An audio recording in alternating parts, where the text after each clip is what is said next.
In this workbook, we have a list where we're going to assign staff members to each week. And I'd like a drop-down list in this cell so it's easy to select a name. On another sheet in the file, I've created a list of names with the title employees at the top. The first step will be to create a named table. And to do that, I'll go to the ribbon and click the Insert tab. Then click Table, and here's the Create Table window, and it's already selected the range where my list is. I'm going to say yes, there are headers because this cell is a header, so check that box and click OK. So we now have a table, and if I click somewhere in that table, I can see its name up here in the table name box. I'm going to use these employee names in my drop-down list. So the next step will be to give an Excel name to the range of cells where the employee names are. I'm going up to the ribbon, and on the Formula tab, in this Defined Names group, I'll click Define Name. And I'm going to call this EMP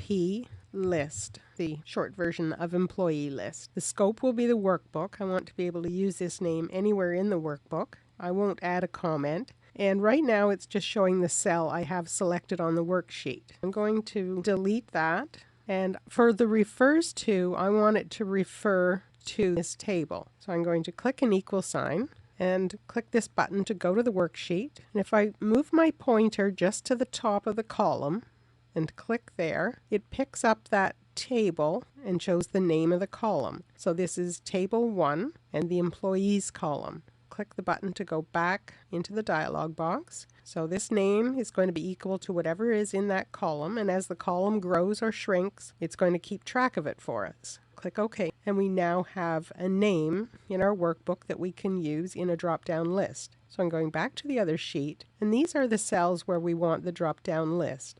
So I'll select all of those cells, and on the ribbon, go to the Data tab and click Data Validation. Instead of just any value, we want to allow a list. And in this source box, I'm going to type an equal sign, and on your keyboard press the F3 key, and that opens up a list with names. So there's the name I created. I'll select that and click OK, and it puts it in for us. When I click OK now, I've got data validation. So each cell that I click on, you'll see the drop-down arrow. I can select any one of the names, go down, and assign an employee to each week without trying to remember all the names. It creates that list so the data entry is easy for us.